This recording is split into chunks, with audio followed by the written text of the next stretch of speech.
परायेपन की फांस।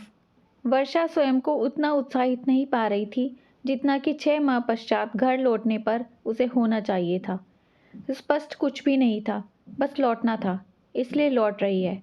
अमेरिका का उसका 6 माह का वीज़ा समाप्त होने पर था।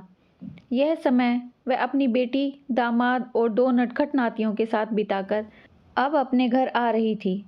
यहाँ भी भरा पूरा परिवार है। एक ही घर के ऊपर नीचे की मंजिल में दोनों बेटे सपरिवार रहते हैं। मकान तो उसके पति का ही बनवाया हुआ है और यहाँ उसका निरादर होता हो ऐसा भी नहीं है। तो फिर मन क्यों उचाट है? पिता की मृत्यु के बाद बेटी ने बुलवा भेजा था ताकि मन बहल जाए कुछ दिन। रहना तो आखिर यही है, अपने वतन और अपने लोगों के बीच, और यही उसे पसंद भी है। हवाई जहाज के उड़ान भरते ही उसने अपनी दृष्टि पास वाली छोटी सी बंद खिड़की के पास गड़ा दी। हवाई टिकट बुक कराते समय वह सदैव ही खिड़की वाली सीट के लिए भी आवेदन कर देती है। केबिन से खिड़की के बाहर देखना उसे बहुत अच्छा लगता है। एकदम अलौकिक दृश्य, दूर तक फैला अनंत, दूर बहुत दूर एक होते पृथ्वी और आकाश, बस और कुछ नहीं। कहाँ दिखता है ये सब महानगरों की बहुमंजिली इमारतों के बीच। बादलों के आ जाने पर हवाई जहाज उनके भी ऊपर चला जाता है। सफ़ेद रुई के फहों जैसे बादलों के ऊपर यह दृश्य एकदम अलग होता है। पहले तो ये नज़ारे सदैव ही उसके मन को पुलकित कर जाते थे, पर आज ये भी उसे अधिक समय तक नहीं बांध सके। वह आंखें मूंद अपने अतीत के गलियारों में घूमने लगी। कितना बदल गया है समय। जब उसका विवाह हुआ था तो सास अर्थात बिना ताज की एक छत्र साम्राज्ञी। उस पर उसकी सास तो कठोर भी थी। पति भी तो ऐसे नहीं थे कि कभी दबी जुबान से भी पत्नी के पक्ष में बोल देते और घोर अन्याय तक की बात में भी खामोश ही रहते। पुरुष जो ठहरे। पर वर्षा को अपने बड़े बेटे हर्ष का बहुत सहारा है। जाने किस मिट्टी का बना है वह। कभी किसी का दिल नहीं दुखाया होगा उसने। माँ की पूरी देखभाल करता है और पत्नी रिया भी प्रसन्न है। और क्यों न हो, अपनी इच्छा से ही तो विवाह किया है दोनों ने। बेंगलोर में दोनों ने एक संग मैनेजमेंट का कोर्स किया है। दोस्ती हुई और विवाह का फैसला कर लिया। कितना परेशान हो गए थे वे दोनों।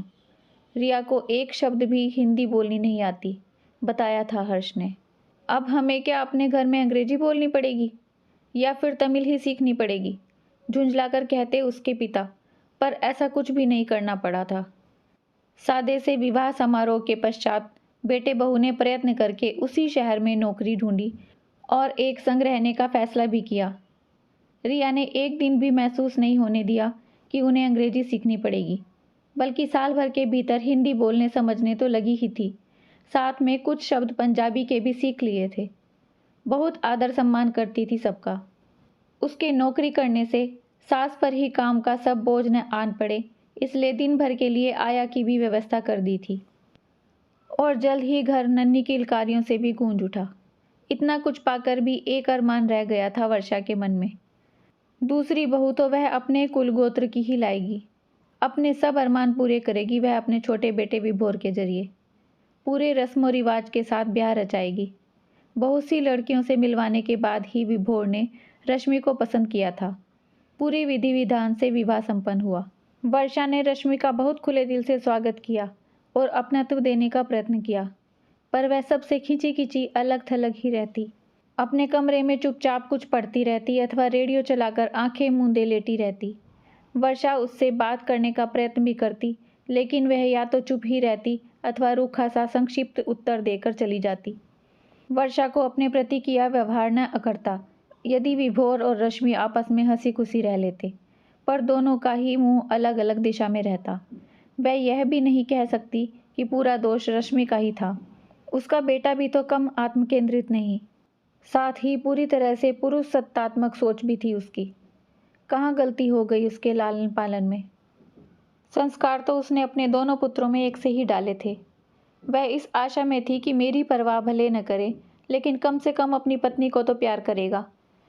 वह किसी तरह आपस में ही सामंजस्य बिठा लें, यही सोचकर उसने ऊपर वाला हिस्सा उन्हें अलग रहने के लिए दे दिया। प्राय ऐसा होता है कि बहू सास से प्रताड़ना पाती है और अपना समय आने पर ब्याज सहित अपनी बहू से वसूलती है। पर वर्षा ने इसके विपरीत यह तय किया कि जो कुछ उसने सहा सुना वह उसकी बहुओं के साथ न हो। वह उन्हें बेटियों सा ही स्नेह देती। बड़ी से तो खैर उसे कोई शिकायत नहीं थी, पर रश्मि, और जब उसे मालूम था कि रिया अपनी बीमार माँ को देखने गई हुई है, तब भी क्यों उसे घर पहुँचने का उत्साह नहीं हो रहा। हर्ष उसे हवाई अड्डे लेने आया।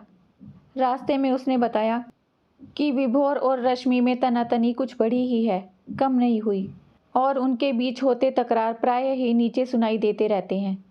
दूसरे दिन इतवार था। दोपहर के भोजन के पश्चात वह लेटी ही थी कि बाहर आहट हुई। गेट भी खुला। नीचे के हिस्से में उस वक्त कौन जा रहा है, यह देखने कमरे से बाहर आई तो पाया रश्मि खड़ी है। द्वार के पास एक अटैची केस भी रखा है। कहाँ जा रही हो इस तपती दोपहरी में? उसने पूछा। अभी सोचा नहीं। मतलब? आपके बेटे ने कहा है कि यह घर उसका है और मैं यहाँ से चली जाऊँ। वर्षा उसका हाथ थाम अपने कमरे में ले आई। उसे स्नेहपूर्वक अपने पास बिठाया और कहा, हाँ अब बताओ। पर वह तो मुंह खोलने को ही तैयार नहीं थी। रश्मि, तुम इस घर में ब्याह कर आई हो, अतः अब यह घर उतना ही तुम्हारा है जितना विभोर का। घर तो आप लोगों का है, विभोर का है, मेरा कैसे हो सकता है? फिर तो यह घर मेरा भी ना हुआ। मैं भी तो तुम्हारी तरह बाहर से आई हूँ। अच्छा फिर यह बताओ, मेरा और तुम्हारा घर कौन सा है? रश्मि चुप हो बैठी रही। माँ के घर से सुनते रहे कि बेटी पराया धन है और ससुराल का घर तो पति का होता है। भले ही यह घर स्त्री ही तिनका तिनका जोड़कर बनाती है, उस घर की दिन रात देखभाल करती है, अपने से पहले पति और बच्चों की ज़रूरत पूरी करती है, फिर भी घर उसका नहीं। अच्छा फिर यह बताओ, उसका घर कौन सा है? क्या पता, रश्मि ने संक्षिप्त सा उत्तर दिया। हमने कभी संग बैठ बातें नहीं की, सुख दुख नहीं बांटा। चलो आज ही शुरुआत करते हैं। रश्मि की तरफ से कुछ हरकत न पा वर्षा ने ही आगे कहा। मायके में जब भी तुम्हें कोई समस्या होती थी तो तुम माँ से अथवा घर के किसी अन्य सदस्य से बात कर मन का बोझ हल्का कर लेती थी ना? वैसे ही आज भी कर लो। चलो पहले मैं ही तुम्हें आप बीती सुनाती हूँ, तब शायद तुम्हें मन की बात कहने का हौसला मिल जाए। मेरा विवाह हुआ तो मेरे साथ क्या होता था जानती हो? शाम को बेटे के घर में घुसते ही दिन भर की शिकायतों का पुलिंदा खोलकर बैठ जाती थी अम्मा। कूप मंडूक सा ही जीवन जिया था। अम्मा को तो मेरी हर बात नागवार गुजरती। मेरी हर बात पर नुक्ताचीनी करती वह। पति के मित्रों के साथ हंसकर बात कर लेना उन्हें अक्षम्य अपराध लगता। पति भी तो ऐसे नहीं थे कि माँ से कहते, माँ अब सिर ढककर रहने का जमाना नहीं रहा। अपनी पत्नी की हर बात, हर ज़रूरत को नज़रअंदाज कर अपने माता पिता की हर बात सुनना, यही तो उस जमाने में आदर्श बेटा होने का प्रमाण था। यूँ पूरा दोष अम्मा का भी नहीं था। पढ़ी लिखी वह थी नहीं। उस समय स्त्रियों की बातचीत का मुद्दा प्राय इधर उधर की शिकायतें मीन मेख निकालने का ही होता था। फिर उन्होंने स्वयं बहुत प्रताड़ना सही थी। युवावस्था में ही पति की मृत्यु हो गई। पहले की महिला आर्थिक सामाजिक रूप से पूर्णतः पति पर ही निर्भर थी, तो ससुराल की सब धौंस चुपचाप सहती थी। पर अब शिक्षित होने पर वह उतनी निर्भर नहीं है। उसमें आत्मविश्वास भी आ चुका है, तो वह ये सब क्यों सहे? पर सास की छवि आज भी वही है, और इसका एक दुष्परिणाम यह हुआ है कि संयुक्त परिवार टूटने लगे हैं, जबकि दरअसल उनकी ज़रूरत बढ़ी है, कम नहीं हुई। मिलजुल कर रहने से दोनों का ही लाभ है। माँ के नौकरी करने पर छोटे बच्चे दादा दादी की स्नेह छत्रछाया में पलते हैं और वृद्धाश्रम में बच्चे माँ बाप का सहारा बन जाते हैं। लड़की कितनी भी पढ़ी लिखी हो, आधुनिक हो, परिचित माहौल को छोड़कर नई जगह में बसने का भय, एक झिझक तो होती ही है।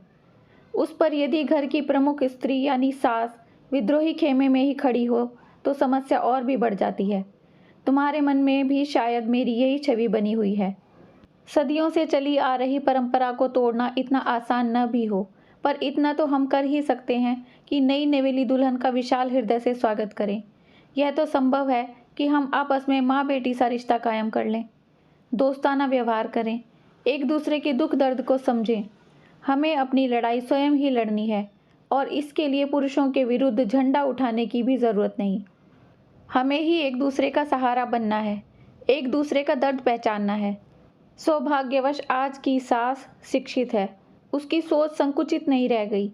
अब वह घर बैठकर हर बहू की नुक्ताचीनी करने में अपना समय नहीं गंवाती। उसकी अपनी रुचियां हैं, सामाजिक दायरा है। अब आई बात विभोर और तुम्हारी। जिंदगी की प्रत्येक समस्या का हल न हो तो भी अनेक का होता ही है, बशर्ते हम उसे शांतिपूर्वक बैठकर सुलझाने का प्रयत्न करें। यदि विभोर कुछ गलत करता है और सोचता है कि पुरुष होने के नाते अथवा इस घर का सदस्य होने के नाते उसकी मनमानी चल जाएगी, तो वह गलत सोच रहा है। यदि वह तुम पर अन्यायपूर्ण बात थोपता है तो मैं तुम्हारे साथ हूँ, और उसकी माँ होने के नाते सही राह दिखाना मेरा फर्ज है। और यदि तुम कोई गलती करोगी तो मैं तुम्हें भी डांट सकती हूँ, क्योंकि तुम भी अब इसी घर की बेटी हो। वर्षा खिसक कर रश्मि के करीब आ गई और स्नेहपूर्वक उसे आलिंगनबद्ध कर लिया। रश्मि एक पल के लिए रुकी रही, पर उसके चेहरे से लग रहा था कि बर्फ पिघल रही है। उसने पहले झिझकते हुए, फिर कस के वर्षा का आलिंगन किया और अपना सिर उसके कंधे पर टिकाकर आंखें मूंद ली। फिर आंसुओं को पीते हुए बोली, माँ, मैंने तो हमेशा ही इस घर को और आप सभी को अपना समझा, पर इनका रूखा व्यवहार मुझे निराश करता चला गया। लेकिन धीरे धीरे मैं बहुत कुछ समझने और जानने लगी हूँ। बस एक परायेपन की फांस थी जो आपने बहुत कुछ कहकर और प्रेम अपनेपन से दूर कर दी। सच, मैं खुद को बेहद भाग्यशाली मानती हूँ कि हमारा रिश्ता सास बहू का नहीं बल्कि माँ बेटी का है। वर्षा प्यार से रश्मि के सिर पर हाथ फेरने लगी। दोस्तों, कैसी लगी ये कहानी आपको? अपने विचार कमेंट्स में ज़रूर बताइए। अगर अच्छी लगी है तो प्लीज़ लाइक शेयर सब्सक्राइब करना मत भूलिए। अपना खूब सारा ध्यान रखिए, खुश रहिए, मुस्कुराते रहिए।